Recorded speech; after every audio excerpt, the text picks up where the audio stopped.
Bom dia, irmãos. Vamos então dar início aqui ao nosso estudo, baseado na segunda carta de Pedro, segunda epístola de Pedro, capítulo 1. E eu vou ler, os irmãos, por favor, acompanhem aqui até do primeiro capítulo, do primeiro versículo até o versículo de número 15. Segunda de Pedro, capítulo 1,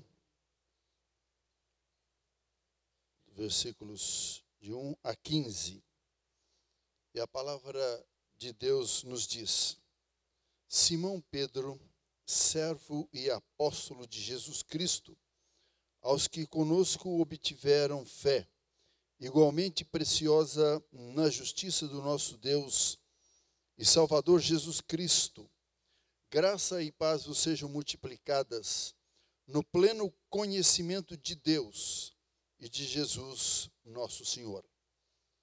Visto como pelo seu divino poder nos têm sido doadas todas as coisas que conduzem à vida e à piedade, pelo conhecimento completo daquele que nos chamou para a sua própria glória e virtude, pelas quais nos têm sido doadas as suas preciosas e muito grandes promessas, para que por elas vos torneis coparticipantes da natureza divina, livrando-vos da corrupção das paixões que há no mundo.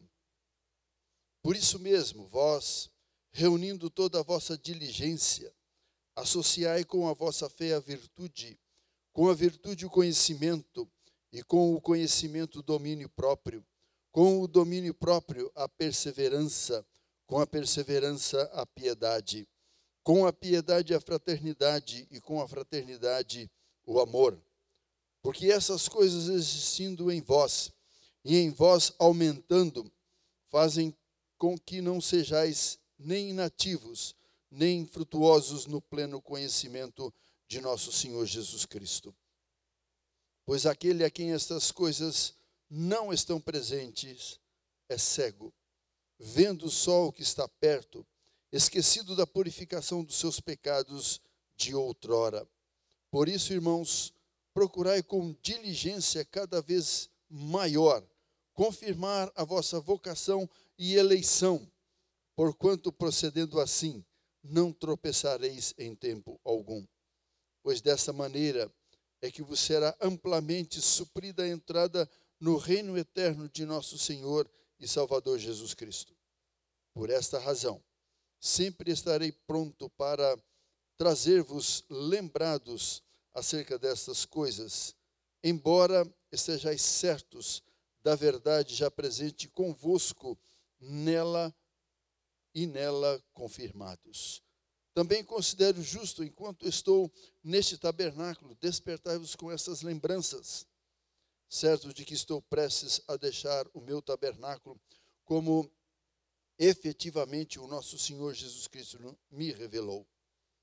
Mas, de minha parte, esforçar-me-ei diligentemente por fazer que, a todo tempo, mesmo depois da minha partida, conserveis lembrança de tudo.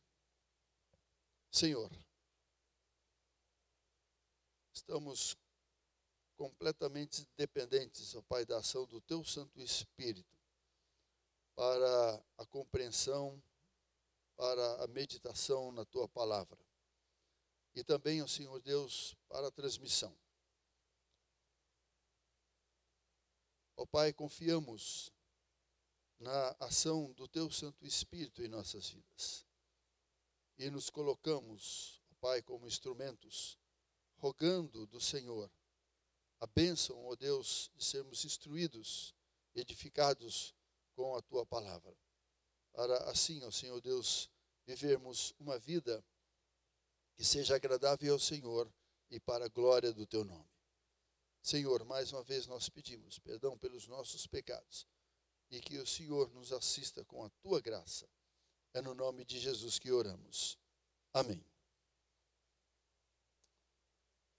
Meus irmãos, aqui no capítulo de número 3 desta carta, no primeiro versículo, Pedro diz: Amados, esta é agora a segunda epístola que vos escrevo. Em ambas procuro despertar com lembranças a vossa mente esclarecida. Eu creio que muitos aqui de vocês já devem ter lido, estudado esta carta aqui. E Pedro está dizendo aqui: olha, meus irmãos, eu não estou falando nada de novo. Eu só quero te lembrar daquilo que eu já preguei, que eu já falei várias vezes. É interessante, nós celebramos a ceia, o objetivo dela é fazer isso em memória de mim. Lembre-se de mim. Lembre-se de mim. Então, eu sei que você sabe disso, dessas coisas, mas eu quero só te lembrar. Em outras palavras, Pedro poderia estar dizendo isso.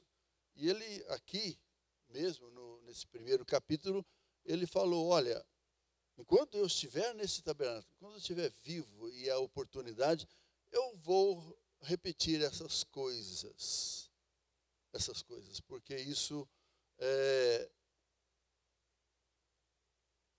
que ele escreveu foi assoprado pelo Espírito Santo, como diz o apóstolo Paulo, quando ele escreveu para Timóteo. Toda a escritura, ela é inspirada, ela é assoprada, foi assoprada com esse objetivo. Essa carta foi escrita com esse propósito de fazer que os crentes pudessem se lembrar dessas coisas, para colocá-las em prática, para viver isso e também transmitir, principalmente os pais, transmitir aos seus filhos. Esta carta ela foi escrita, como está lá na primeira carta, no primeiro capítulo, no primeiro versículo. Ela foi escrita para os que estavam sendo dispersos. Eles estavam sendo forasteiros, né, aqui em várias regiões. Pedro, ele era o apóstolo dos judeus. Pedro, apóstolo de Jesus Cristo, aos eleitos que são forasteiros da dispersão no Ponto, Galácia, Capadócia, Ásia e Bitínia. Então houve aquela dispersão por causa da perseguição, e principalmente nos anos 70, né? Ali o Império Romano tinha declarado que tinha exterminado os judeus também como nação. E é interessante que eles ficaram, daquela época até 1948, sem ter um local onde eles pudessem se dizer: nós somos a nação de Israel.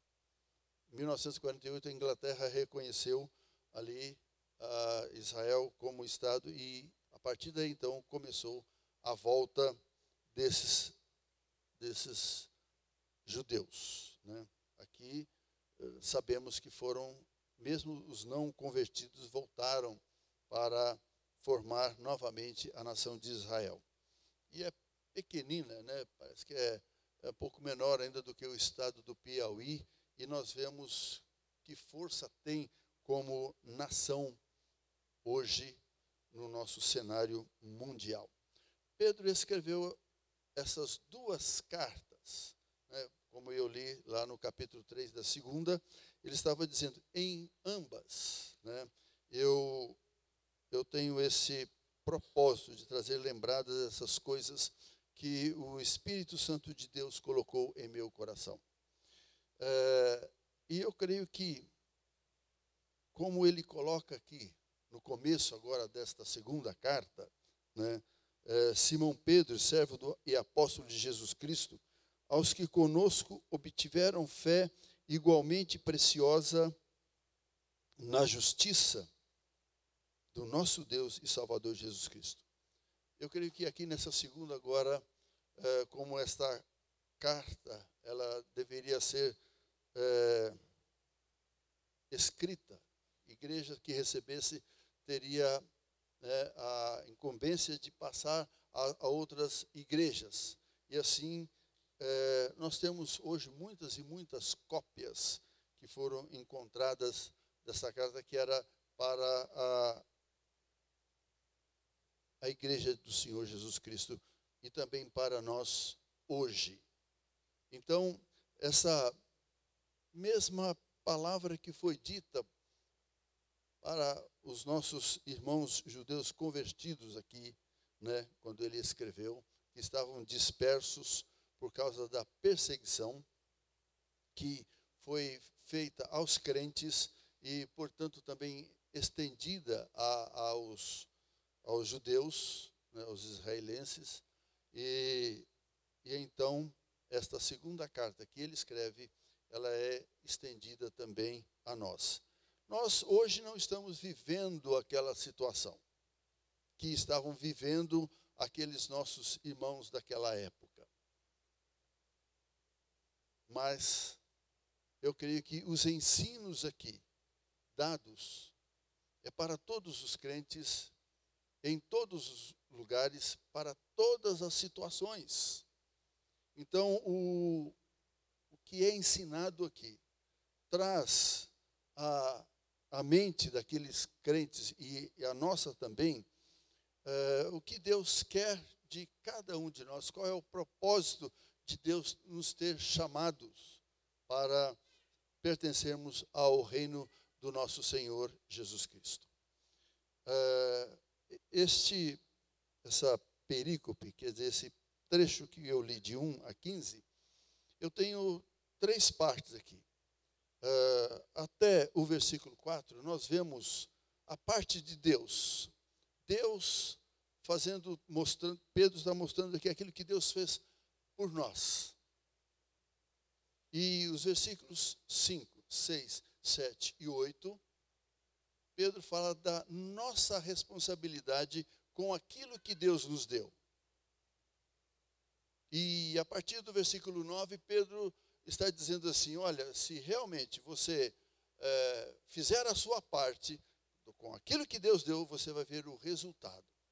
Você vai ver o que vai acontecer na sua vida. Então, isso que é escrito aqui, esse ensino da palavra de Deus, eu creio que é para qualquer situação, mesmo nas difíceis, de perseguições, de provações, de lutas nossas também. Eu creio que este ensino da palavra de Deus vem para nos fortalecer.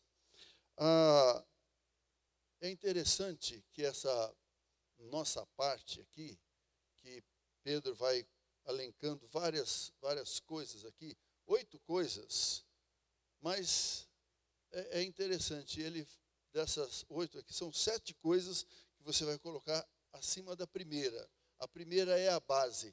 E eu faço um paralelo aí com as bem-aventuranças lá de Mateus capítulo 5. Nós temos lá 8 bem-aventuranças. A primeira é básica, né? Está falando de conversão. Aqui também, a primeira aqui está falando de fé em Cristo Jesus. Está falando depois de conversão também. Aí você vai ter que exercitar essas virtudes aqui que a palavra de Deus coloca para nós. Então, eu quero dizer para vocês, versículo 2: graça e paz vos sejam multiplicadas no pleno conhecimento de Deus e de Jesus Cristo. A graça de Deus, ela é multiplicada no pleno conhecimento de Deus. E principalmente a partir do versículo 3, daquilo que nos foi doado. Aí a graça de Deus vai trabalhar em nossa vida. Porque se você não tiver conhecimento disso que foi doado, né, se você ignorar isso que Deus fez, a parte de Deus, realmente não vai acontecer nada. A fé, ela vem pelo ouvir da pregação e a pregação da palavra de Deus. É conhecimento do Evangelho, é conhecimento de Cristo Jesus, o que Ele fez ali na cruz por nós. Se nós não apresentarmos isso às pessoas, como é que as pessoas vão ter fé para colocar a confiança em Cristo Jesus como Senhor e Salvador? É através do conhecimento. E ele tem aqui aproximadamente 7 ou 8 vezes que ele menciona sobre essa necessidade de conhecimento. Essa necessidade de termos esse conhecimento. O versículo de número 3 diz: visto como, pelo seu divino poder, nos têm sido doadas todas as coisas que conduzem à vida e à piedade, pelo conhecimento completo daquele que nos chamou para a sua própria glória e virtude. Então, pelo seu divino poder, nos têm sido doadas todas as coisas que conduzem à vida e à piedade. A parte de Deus, Ele nos chamou e agora Ele nos capacita através dessas coisas que foram doadas para nós. Pelo poder dele, foram doadas, aqui ele coloca, todas as coisas. E é interessante que Mateus, ele fala que nós não podemos ser divididos para o Senhor. Ou você é dele, ou você não é dele. Então, você sendo dele, do Senhor, você foi transportado do império das trevas para o reino do Filho do seu amor. Quando você creu, quando você recebeu a Jesus Cristo como Senhor e Salvador.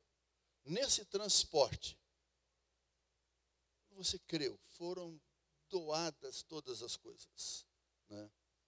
É impressionante a gente ver um contraste hoje, os refugiados, né? Principalmente milhares de pessoas que estão aí indo para aqueles países ali da Europa. Eles saíram lá daquele império turbulento de guerra, 6 anos, e saem. Mas eles vão para os outros países, só que eles saem sem nada, e também não é doado a eles nada também.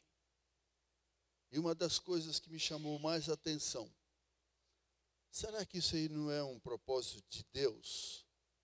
Para ir principalmente para essas pessoas irem para esses países, onde eles vão ter a oportunidade de ouvir de Jesus Cristo como Senhor e Salvador?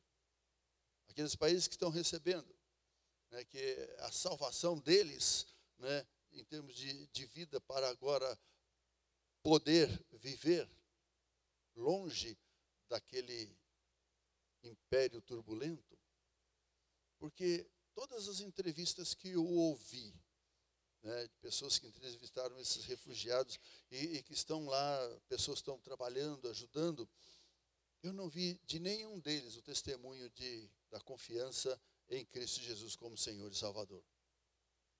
Não sei se vocês já tiveram a oportunidade de ouvir de algum desses refugiados. Eu não ouvi de nenhum. Nem de todos os noticiários que eu tive a oportunidade de ouvir, relatórios, não ouvi nada disso. Então, no meu coração, na minha mente surgiu isso. Olha que oportunidade, né? Os crentes ali foram dispersos com o objetivo de onde eles fossem, né? Como está lá em Atos capítulo 8. Quando eles foram dispersos, né, os apóstolos ficaram ali em Jerusalém, mas os crentes iam por todos os lugares pregando o evangelho de Cristo Jesus, testemunhando de Cristo Jesus, que não é o caso deles, porque eles não têm isso hoje. Eu creio que é uma oportunidade que nós temos também de pregar o evangelho para essas pessoas, falar daquilo que foi doado em Cristo Jesus. Quando a gente lê aqui, né, que foram doadas todas as coisas, eu me lembro de um sermão de John MacArthur. Nós estávamos, eu estava começando o meu ministério em 1981, e junto com outro pastor que já tinha até da mesma igreja lá de São Caetano do Sul, nós nos encontrávamos uma vez por semana para estudarmos alguns comentários, algumas mensagens. E uma mensagem do John MacArthur, é interessante a gente ver todas essas coisas que foram doadas. Quais são todas essas coisas que foram doadas aqui pelo seu divino poder? Né? Tem sido doadas todas as coisas que conduzem à vida e à piedade. Que todas as coisas são essas. É interessante que o próprio Pedro, aqui no finalzinho do capítulo 3, ele fala lá no versículo 15: e tende por salvação a longanimidade de nosso Senhor, como igualmente o nosso amado irmão Paulo vos escreveu, segundo a sabedoria que lhe foi dada. Pedro está mencionando aqui as cartas de Paulo, aquilo que ele escreveu, de todas as coisas que foram doadas em Cristo Jesus para nós vivermos uma vida que honre e glorifique o seu nome. Então, nessa mensagem de John MacArthur, ele remete a Efésios. Efésios capítulo 1. Nós vemos lá, Efésios de 1 a 14, Paulo fala sobre declarações de louvor a Deus que mostram a posição real de cada crente e o que Deus tem feito em favor do crente. Ele é salvo, ele é redimido, ele é declarado justo, ele tem uma herança, ele foi selado com o Espírito Santo de Deus. E essas coisas que foram dadas são irrevogáveis. É interessante isso. Foi dadas e elas vão ter repercussão na vida eterna. O Senhor Jesus falou assim: aqueles que vêm a mim, de maneira nenhuma o lançarei fora. Quem é que pode arrebatar uma pessoa salva por Cristo Jesus, que essa pessoa segura nas mãos dele, aquelas mãos que foram traspassadas por aqueles escravos? O sacrifício de Cristo Jesus, ele é poderoso. E o preço pago para nos resgatar ali do império das trevas, a Deus, foi com a sua própria vida. Pedro fala isso, que ele nos redimiu, nós não fomos comprados com ouro ou com prata, nós fomos comprados com o seu sangue.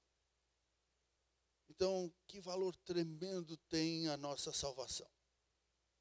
Agora, a nossa nova vida, que preço alto que Cristo pagou. E Deus, colocando-nos no reino de Cristo Jesus, Ele doou todas as coisas e circunstâncias para nos conduzir à vida de santidade. Agora eu quero mostrar aqui, né, algumas coisas que nós temos aí, Efésios capítulo 1, de 15 a 23. Paulo está orando para que saibamos qual é a nossa posição verdadeira no corpo de Cristo Jesus, agora no reino dele. Se nós não soubermos, como é que nós vamos funcionar? Então nós precisamos ter conhecimento dessas coisas. Então, essas declarações posicionais aí de Efésios, capítulo 1, de 15 a 23, né, eu vou ter aqui, eu só vou citar. O crente está espiritualmente vivo para Deus. E ele repete isso lá no capítulo 2, versículo 1 e versículo 15. Ó, nós estávamos mortos em nossos delitos e pecados. Ele nos deu vida. Ele nos deu vida. O crente está morto para o pecado. Está morto para o pecado. E às vezes nós queremos ressuscitar, né? A carne quer fazer isso. O crente está perdoado. O crente está justificado. Nós somos justificados pela fé. Paulo trata muito bem disso lá no capítulo 5, quando ele escreveu aos Romanos. O crente é um filho de Deus. João reforça isso quando ele escreve a sua primeira carta. Amados, agora nós somos filhos de Deus.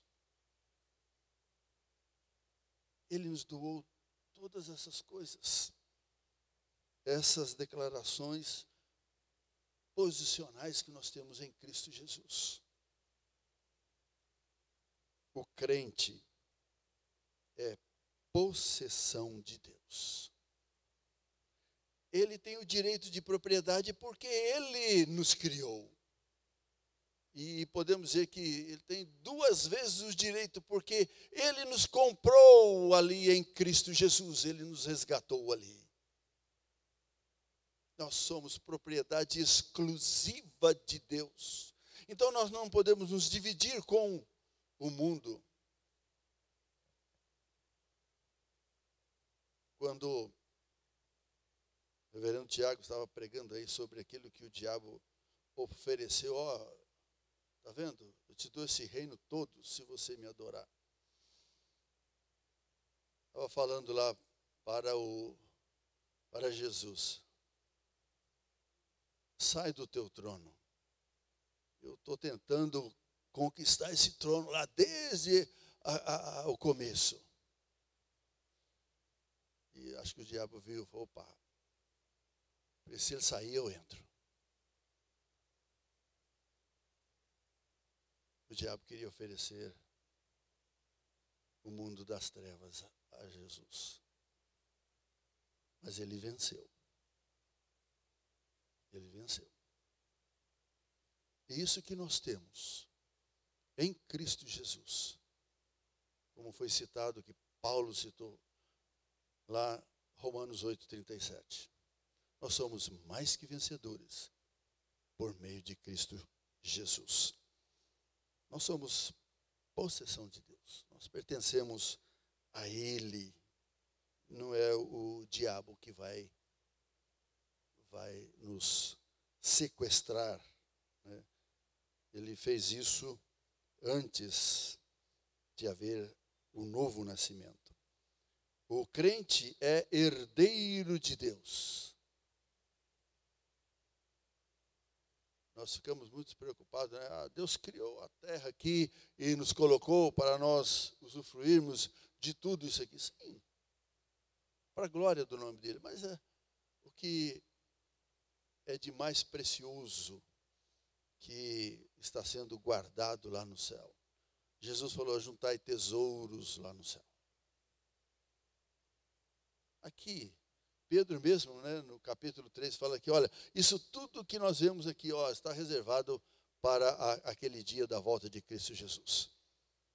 Eu creio que a glória do Senhor Jesus, quando ele se manifestar aí nos ares, como diz o apóstolo Paulo, quando ele escreveu lá na primeira carta aos Tessalonicenses, no capítulo 4, o fulgor da glória de Cristo, o esplendor da glória de Cristo.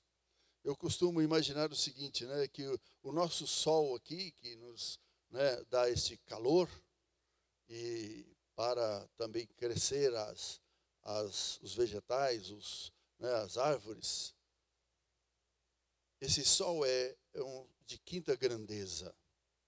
Alguns cientistas dizem, se a trajetória da Terra aqui em torno do Sol tiver aí 1 grau aí né, aí fugir da sua trajetória, vai aproximar do Sol e a Terra vai derreter com o calor do Sol, da aproximação do Sol. Se o Sol é de quinta grandeza, imagine como deve ser o Sol de primeira grandeza. Agora, quem é que criou o Sol? O esplendor da glória dele, o fulgor dele é maior do que tudo isso.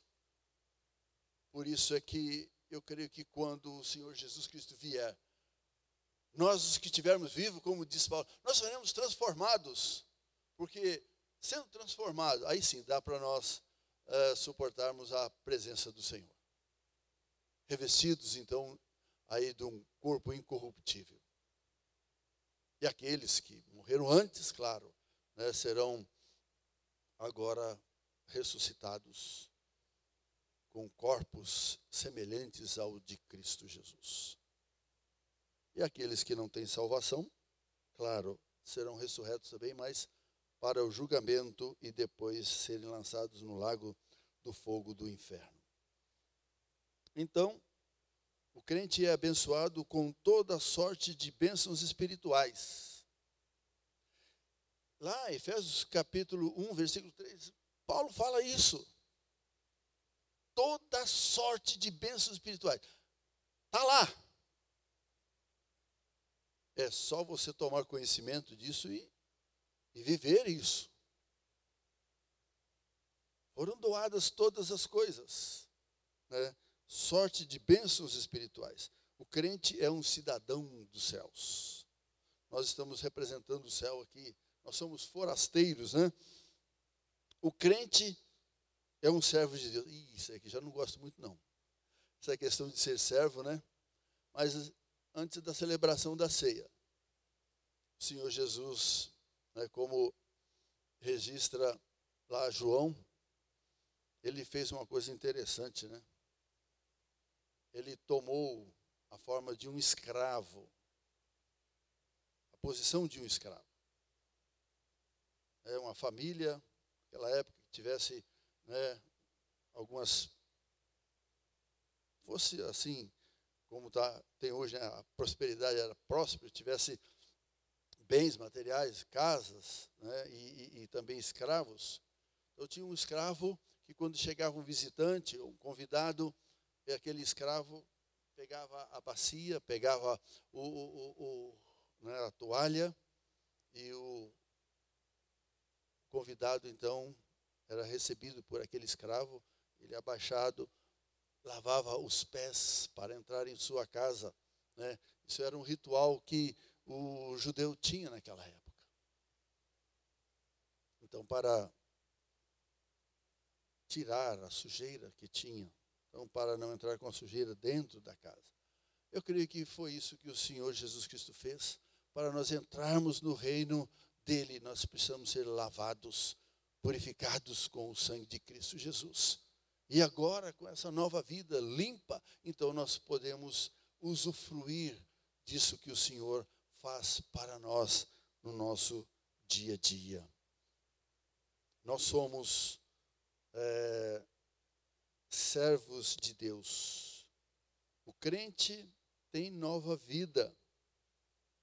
Eu vou agora só citar, porque senão aí não vai dar para terminar no tempo que eu tenho. O crente, então, tem nova vida. O crente está livre da lei. Nós estamos acima da lei. O crente está crucificado para o mundo. O crente é uma luz para o mundo.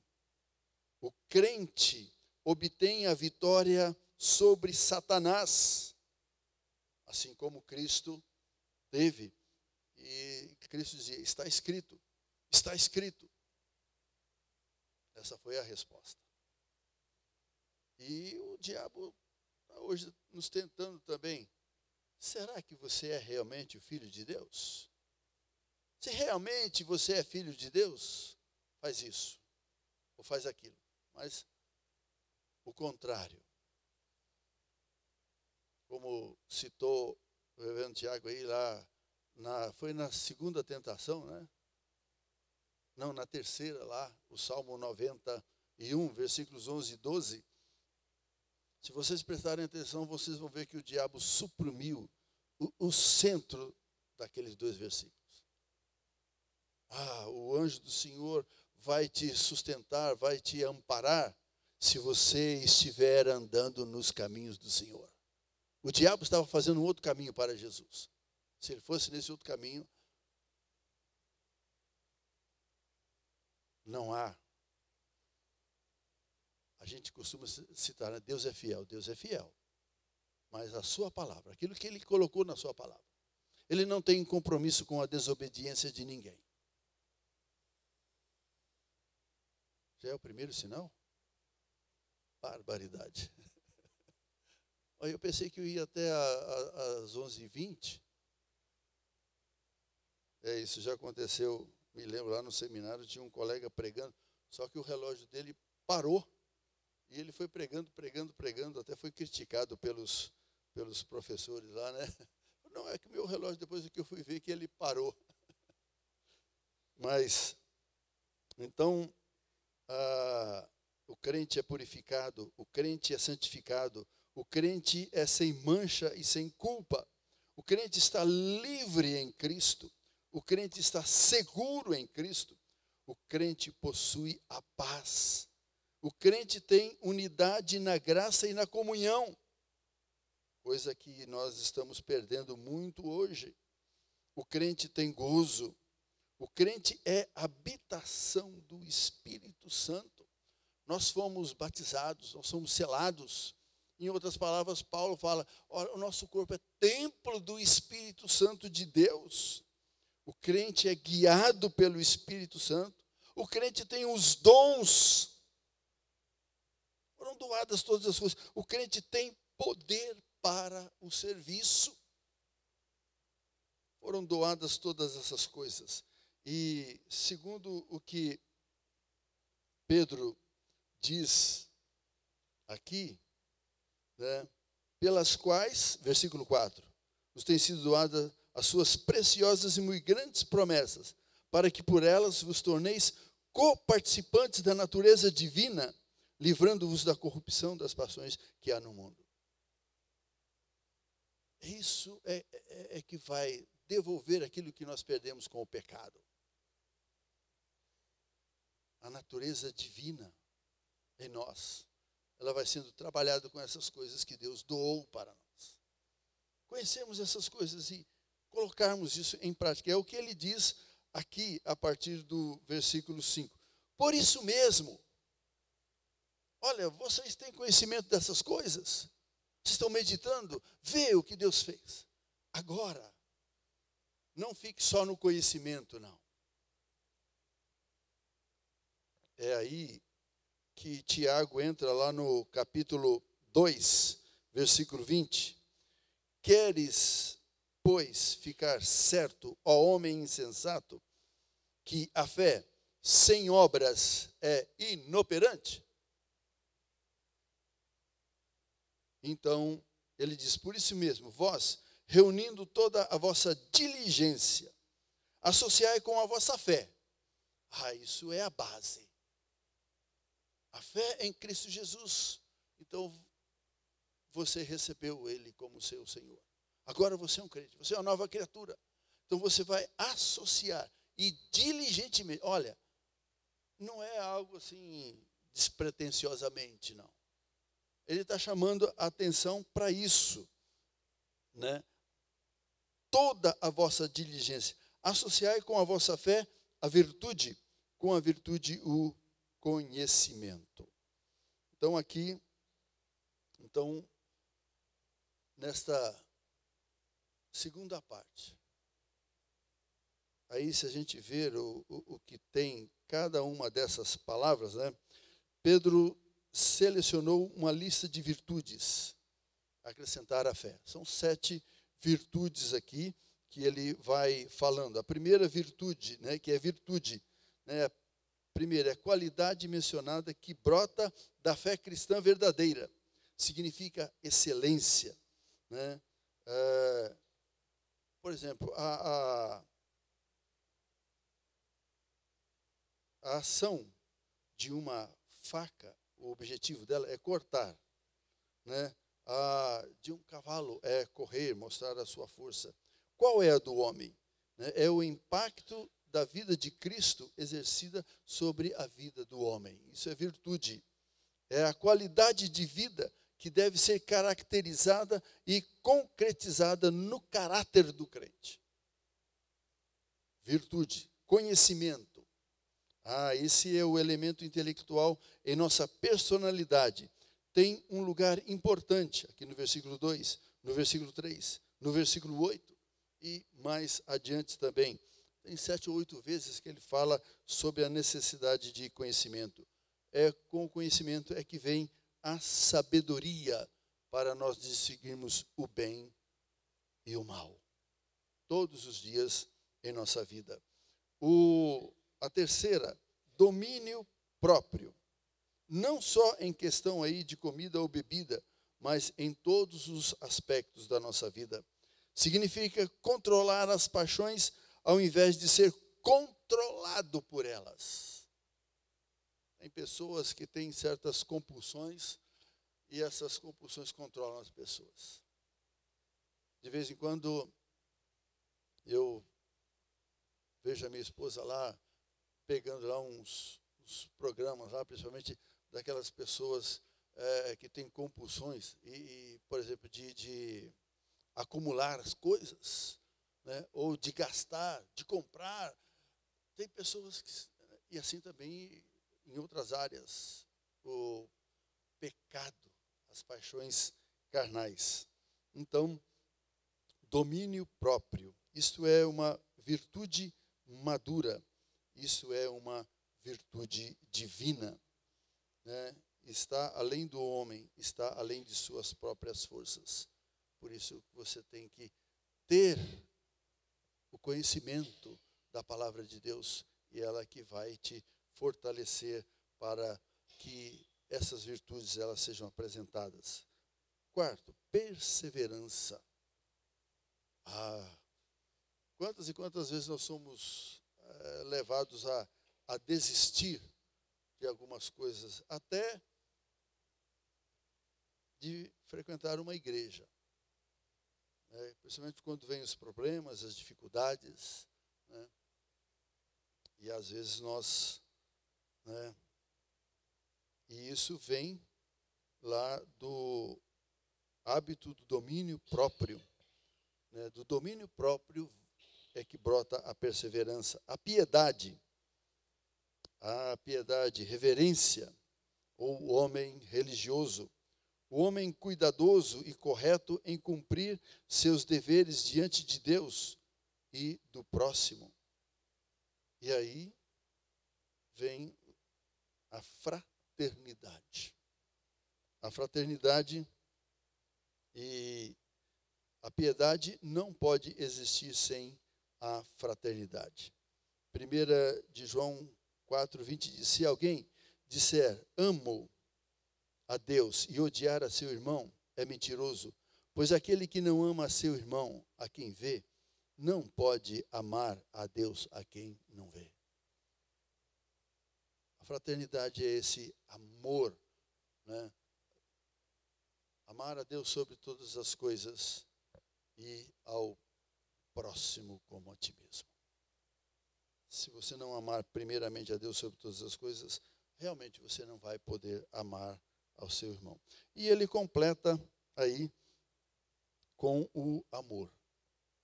O amor, né, 1 Coríntios 13:13, né? Agora, pois, permanece a fé, a esperança e o amor. Porém, o maior desses é o amor. Por quê? Porque Deus é amor. Isso é parte da essência de Deus. Deus é amor. Paulo fala que isso é derramado. Isso é derramado em nossos corações. Então, e o amor é o vínculo da perfeição. Esse amor de Deus, da própria essência dele, da natureza divina, é doada a nós, para nós vivermos essa vida que honre e glorifique ao nosso Deus. E o versículo 8, para nós vermos o terceiro ponto, né, encerrando, porque estas coisas existindo em vós, e em vós aumentando, se elas existem, elas estão sendo exercitadas, e vai aumentando dia a dia, o que acontece? Fazem com que não sejais nem inativos, nem infrutuosos no pleno conhecimento de nosso Senhor Jesus Cristo. Essas coisas, é interessante isso. Vai operar em você, né, essas características da natureza divina. E quando alguém olha para você, vê em você algo diferente. Assim como as pessoas olhavam para Cristo, e ao olhar para Cristo eles eram impactadas, assim também, essas coisas sendo apresentadas na nossa vida, as pessoas vão olhar para nós, no nosso convívio com essas pessoas aí do mundo, elas vão falar, o que é que tem diferente em você? O que é que te faz diferente? Da sua maneira de ser, da sua maneira de falar, da sua maneira de se relacionar com as pessoas. Você está refletindo a luz de Cristo Jesus. E que coisa boa acontece quando essa luz é refletida. As pessoas que estão vivendo nas trevas, então elas verão a luz. Verão que o estado em que elas estão, elas podem ser transportadas para o reino de Cristo Jesus. E aí ele diz, pois aquele em que essas coisas não estão, aqui agora é um alerta, estão presentes, ele fala, é cego. Pedro aqui usa uma linguagem, né, coisa que se nós falarmos para um crente hoje, tá, uma pessoa que às vezes não está lá agindo corretamente, você é cego. Às vezes as pessoas ficam ofendidas, né? Em vez de ela ser, opa, isso para mim deve ser um alerta, né? Vendo só o que está perto, esquecido da purificação dos seus pecados de outrora. Esquecido. Por isso é que precisa lembrar. Por isso é que Pedro falou, olha, eu sei que você sabe disso, mas eu estou só querendo te lembrar, porque isso é bom para você, é bom para todos nós, né? Por isso, irmãos, procurai com diligência cada vez maior confirmar a vossa vocação. Isso, né, vai ser mostrado assim, como uma confirmação de que o Senhor chamou você. Você é uma nova criatura, você é um convertido, você é um filho de Deus. E eleição. Porquanto, procedendo assim, não tropeçareis em tempo algum. Porque desta maneira é que você será amplamente suprida a entrada no reino eterno de nosso Senhor e Salvador Jesus Cristo. Paulo fala, né, como disse Pedro aqui, ele fala umas coisas ali que às vezes é difícil a gente entender. Mas Paulo fala que a nossa vida é provada pelo fogo quando ele escreve aos Coríntios. Você está edificando a sua vida com ouro, prata, pedras preciosas, ou com palha, feno, né, e tem uma terceira coisa lá. E quando vem o fogo, essas 3 outras coisas aí, palha, feno, madeira, queima rápido. Mas se você construir com ouro, e quanto mais vem o fogo, mais ele é purificado, assim também é a nossa vida. É a nossa vida com o Senhor. Pedro fala assim, olha, não estranhe não esse fogo que vem. Se preocupe que se você está realmente vivendo a vida cristã como ele fala na sua palavra. Essas virtudes que nós temos aqui. Por esta razão, sempre estarei pronto para trazer-vos lembrados acerca destas coisas, embora estejais certos da verdade, já presente convosco e nela confirmados. Eu sei que você sabe disso, mas eu só queria te lembrar. Ok? Eu não sei se tem alguma pergunta, alguma dúvida. Se tiver, o Tiago está aí, depois vocês podem perguntar para ele. Que Deus nos abençoe. Nós vamos, então, ter mais uma oração. O reverendo, o senhor quer orar?